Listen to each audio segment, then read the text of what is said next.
panel was titled, "Is Mobile Media Ready for Prime Time? Asia Thinks So." So it was a little bit about, what's going on in mobile marketing, and how is Asia different from the US, and kind of what can we learn from each other. That's what the panel was about.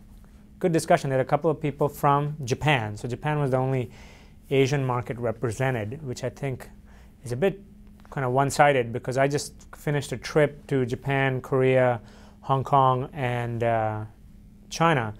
And the main thing I took away from that was that actually Asia is not one market. I mean, it's kind of obvious, but it was definitely very clear that Japan is very different from China, from Korea, and from Hong Kong, or from India for that matter. India is even more different. So in your mind, what are some of the key differences between those markets? Yeah, everybody in the US talks about the smartphone revolution, and we should all pay attention to smartphones. And I think that's definitely true here, where you've got the majority of usage of mobile web and so on happening on smartphones. The interesting thing about Japan is consumers are actually pretty satisfied with their experience on their feature phones of the mobile web. They never started with the PCs, and back then the iMode service was the first time they got onto the web. So sort of a feature phone experience is just good enough. And secondly, it's really that feature phone is really tied into two very key phenomena in Japan. One is social networking. You are hooked up to blogs and social networks throughout the day. And two, the vending machine phenomenon, which is you buy with your phone. And there's some statistics like 75% of the purchases are less than $10.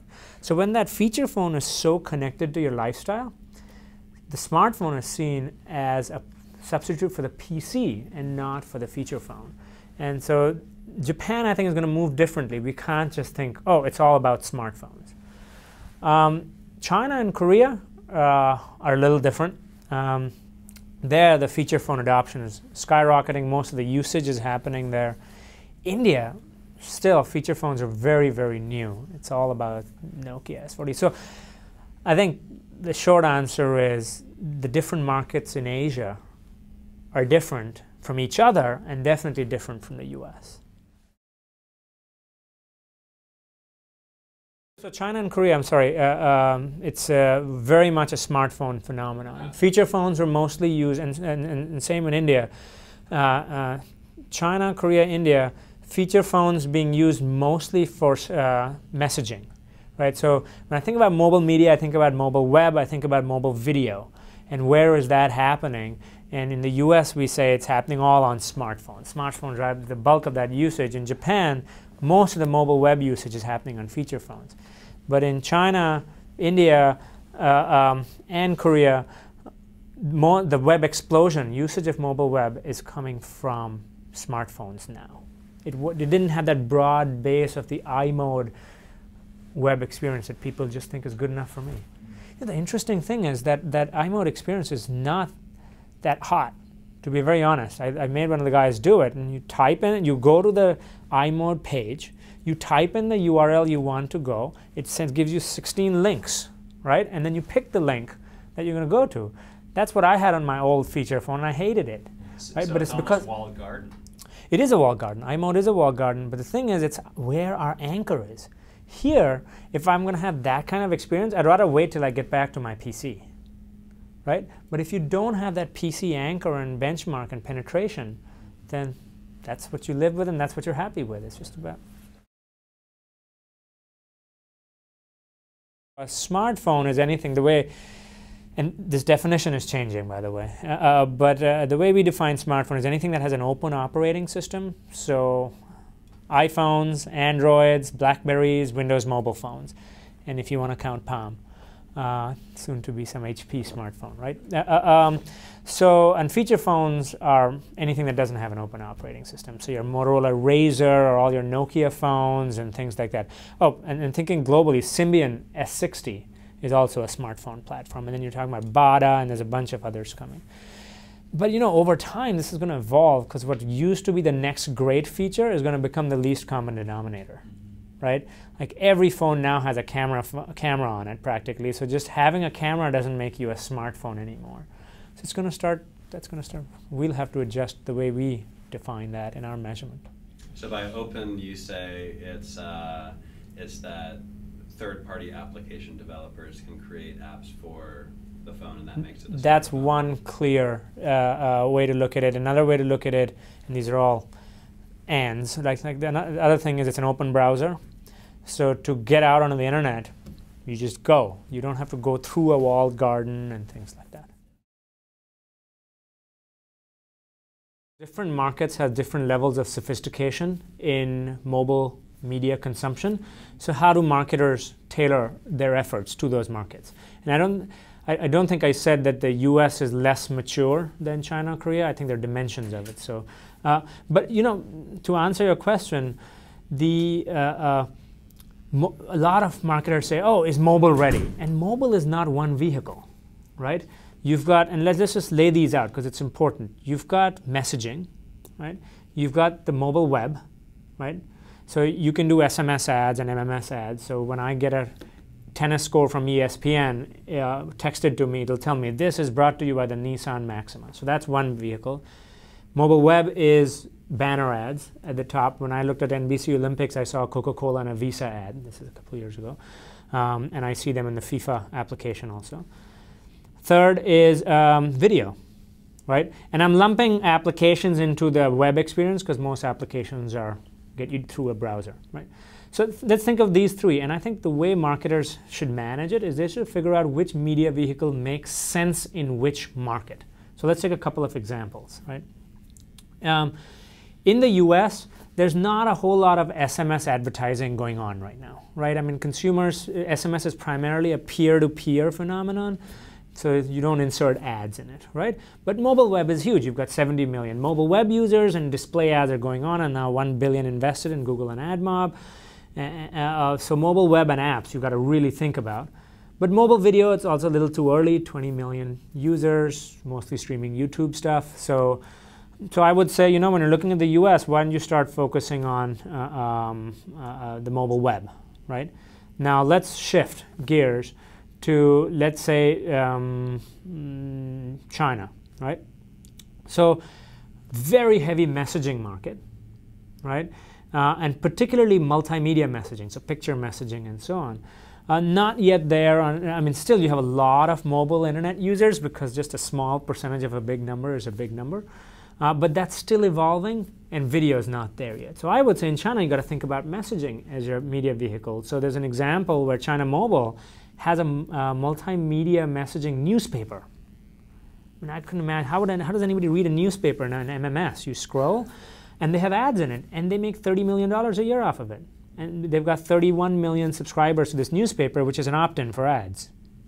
Serve ads, right? You look at Korea.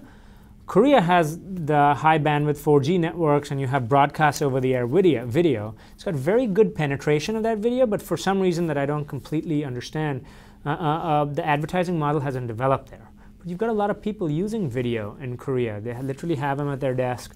So how do you tap into that? And then you look at Japan, you got to get into the m-commerce side of it. People buy stuff. They get coupons all the time on their mobile phone. And so how can you tap into that? So I think the media vehicle, that's how you use the sophistication of different markets. You figure out which media vehicle matters. Just quickly, in Japan, are people getting coupons because they opt in to receive them? Like, yes, anytime Starbucks wants to send me a coupon, I definitely want that coupon. Yeah, it's a great question. You're asking fundamentally the spam question, right? How much of this is spam is how much of this is what the consumer wanted. So in all these messaging markets, India, China, Japan, Korea, spam is a problem, right? And the question is, how does your stuff get above the din, right? How do you get above the noise? So there's some creative things that these markets have done. So Docomo, I mentioned it on stage, I think. They have the service where you sign up and you get no more spam. Free service. But in exchange, they will put an inbox, a mailbox in your inbox, where you will receive these coupons and folders and stuff, right? That's one way to sift out the spam. Another way is to have applications where you opt in for coupons and so on and so forth. So you launch the app and then you get your coupons. And then, you know, the one that I heard about that was very successful is, because I don't know if you know how vending machine purchases happen in Japan. The operators put an RFID chip in your phone, and Coca-Cola put an RFID chip in every freaking vending machine of theirs. And so when the RFID chip has this interaction with the phone, it detects you at this vending machine and it'll send you a coupon saying, hey, here's a drink that we launched right now that you can get for free just this one time. You want to use it, and you can literally redeem it right there and get a free drink. It's a new drink, new product that you've never had. So that's the kind of stuff that's really powerful. So that's how you get past the spam stuff. It's a two-pronged answer. So I actually think the future is where everything is location. It's connected to your location, right? And location also comes in two forms. One is, well, it actually comes in three forms. One is where you are right now. Two is where you live. And three is what's called persistent location, which is where have you been? What are your patterns in your life? And all of those factor in. And I think no matter what you do, so this is, what was that movie? I think it was Harrison Ford. Blade Runner, right? He's just walking around, the world's talking to him, and then they pulled some of that into Fifth Element, the Bruce Willis movie, years later. But anyway, so I think that's where it's headed. The key hurdle, this is the second part of my point, is privacy. That is kind of the main thing. That's what everybody is afraid of, particularly the operators. And so I think right now you're going to mostly see opt-in location-aware models. Right? Just like we were talking about marketing. So Foursquare works because you actively expose your location. Disney Family Finder, while it was around, worked because you expose your location. Google Maps works because you tell it, route it from my current location. You're always opting in your current location. The question becomes, all right, is location going to go beyond the opt-in? Like the whole world just is okay with the network knowing where you are. That's the part I'm unsure of. I don't know the answer to that. How you get around that, I would suspect that there are some markets, this goes back to the global stuff we were talking about, that are less hung up on privacy. Don't record that. That have kind of maybe less stringent privacy concerns, right? And they might get there first. On some of this location stuff. You look at some of the Southeast Asia markets, you know, the regulators around privacy are not that big, but you look at Western Europe or you look at the US and it's, you know, the government's involved. And so. But I mean, at the end of the day, you don't want to screw up the consumer experience either. The consumer doesn't want to be bombarded with stuff they didn't ask for either. So. My answer is less around technology innovation and more around business innovation, which is very geeky, because it's not a concept that is new, right? And it has nothing to do with, well, it kind of has to do with location. And this has to do with, I want to stop carrying around this wallet in my pocket. And that is not just about payment. It's about my health insurance and my driver's license and all these things. I just want to carry one thing, right? And I want us to get there. Now, the interesting thing is many pieces of that have been solved already. So wallet is solved, right, in Japan. The thing is, how that came about is Coca-Cola saw the light and said, and Japan Railways, JR saw the light. It's like, if I get every terminal to have that RFID, I'll get more sales, right? And the operator said, maybe if I put RFID in phones, Coca-Cola will give me a cut of those sales. And that created that business innovation where they both invested in this RFID infrastructure. Here, we haven't yet been able to convince the parties on the two sides of the table, the operators and the retailers, that doing that kind of thing is worth it en masse. There are small trials, like McDonald's is with the fast pay and stuff like that. You know, companies like Vivotech, and but we're not there at scale. That's what I want to see happen. I want the people on the two sides of the table to solve out the business model because the technology is there. What makes the advertising industry tick? And it falls in two simple buckets, right? Not more complicated than that. One is audience measurement, right? Which is you want to be able to show, if you own some sort of inventory, you want to show to the advertiser what you've got and why it's better than somebody else's audience, right? Better and bigger. Simple. So so it's an example of that is how many people go to ESPN and how does that compare to, I don't know, I only go to ESPN. Sports yes, thank you. Sports Illustrated or Yahoo Sports. Thank you. So you want to be able to do that. Crystal clear, why is my inventory better than somebody else's, right? That's audience measurement. And the other side, you were hitting on it, which is, what did I get for the ad buy I made? This is for the buyer, the ROI, right? You can call it ad effectiveness measurement, ROI measurement, whatever. And there are many different ways to do that, many different things. Consumer packaged goods advertisers want to know how much did it drive sales? So Nielsen does that. We measure, did an ad campaign drive of actual sales of Coke, right? Other people just want to know, did it have an impact on my brand, right? So did my brand, so I think it's those two buckets, right? Audience measurement, so you know what you're buying and somebody can sell, and then ROI, effectiveness measurement, so you know what you got for it. And then there's a feedback loop between the two, right? Otherwise, because if you didn't get what you wanted, then you got to plan differently and find out what's wrong with the audience measurement that you showed me. I think we need to clear up what exactly Apple did. And maybe Bob is a better interpreter of the legal stuff than I am. They did not say that nobody else can serve ads on my platform.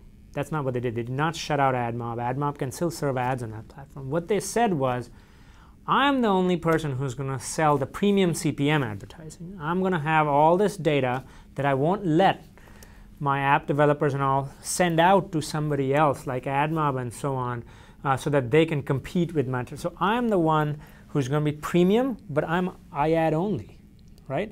So think about something that is very targeted, powerful, precise, rich media, etc., but only on iPhones, iTouches, and then you've got AdMob who can serve ads, and still does, on Apple's ad platform, but they don't have all that targeting information to make it a premium CPM ad buy. So they're kind of more in the reach play, right? They have some targeting abilities of their own from some basic stuff that they get anonymized, right? So their argument is, I'm sort of the other tier, which is not as premium CPM, but I've got scale because I'm not selling you ads just on Apple. I'm selling you ads on Android and on Blackberries and everything. So it's just like, to some extent, it's like smart water and tap water. I don't know. Maybe that's a bad analogy, right? But you can buy this smart water in only certain stores, right? And it's high end because it's got magnesium and potassium and whatever in it. And then you can get tap water everywhere. So I think it's just tiering of the advertising system.